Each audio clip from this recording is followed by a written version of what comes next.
This is Britain in the early 1970s. A time of industrial unrest and trade union standoffs. When petrol shortages briefly ground us to a halt. An era when glam rock ruled the charts. There were only 3 television channels, and fish and chips was the takeaway of choice. That's what I hear anyway.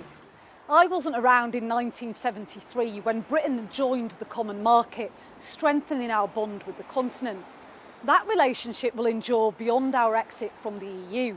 But now is a good time to consider how Europe has changed the way we live, from the clothes we wear to the food we eat and how we spend our time.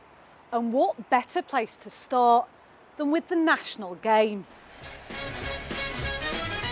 This match at Wembley celebrated our arrival in the common market, a team captained by Bobby Charlton representing the home nations. Ball to Charlton, a perfect cross to Jensen, a goal! They faced a side representing the 6 existing common market countries. It was victory for Charlton's men, and 5 years later a European decree gave footballers the freedom to play anywhere. At Brentford FC, the influx of European players started later. Their Griffin Park ground in West London is a symbol of traditional English football. A trip to the pub is all part of the game for Jerry and his mates. The same could have been said for the players. That was before European coaches arrived in the top flight, bringing some continental discipline with them. Probably the biggest influence on that was probably Arsene Wenger, because there's a guy who's done like sports and science, and he's saying to him, you're eating totally the wrong food. So all the Arsenal players just changed the way they trained, the way they ate, and then them Arsenal players were going into England camps, and all the United and Liverpool players were looking at them thinking, what's he doing? And all the questions are going. And then suddenly, they're now going back to their own clubs going, well, Arsenal, they're doing this, and they can run like loons for 90 minutes rather than 75. It wasn't just the town's football clubs, the high street was changing too. It has made a big difference. I remember going to Caps when you were young, and it was always miserable. They close at 5. Yeah, greasy spoons. Yeah, the food was rubbish. As soon as you got to 5 o'clock, that'd just be that. You know, you're out the door. Whereas now, even I just live up the road in Norfolk. There's creperies, there's 2 or 3 Italian restaurants. Whatever food you want is just on my local high street. It's incredible, and I make the most of it, as you can probably tell. By the mid-1990s, some of the biggest names in British football were from the continent. Eric Cantona with his mix of French arrogance and extraordinary skill. Gianfranco Zola and Gianluca Vialli bringing an Italian flair, and the ingenuity of Germany's Jurgen Klinsmann. It's going to be a totally new experience for me here in England. But it wasn't just the Europeans coming over here. The first away trips to Europe were often a window to a new world for travelling fans.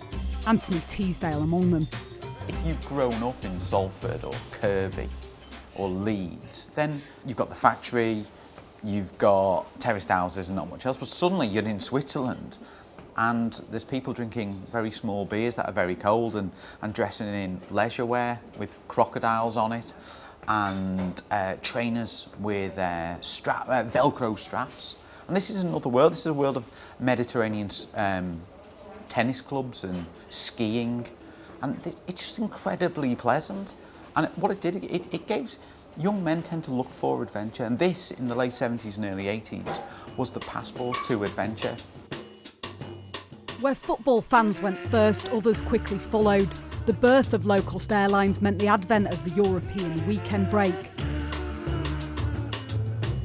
For some young people, this was a cheap ticket to foreign hedonism, returning with their eyes opened.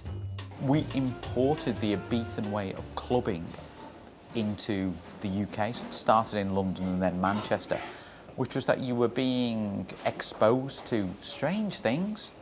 Men kissing, transvestites, people who sort of ate fire for a living in Tarzan thongs. And that you could experience all that in an Ibethan nightclub. An Ibethan nightclub with no roof. It wasn't just an appetite for European partying, but their food too.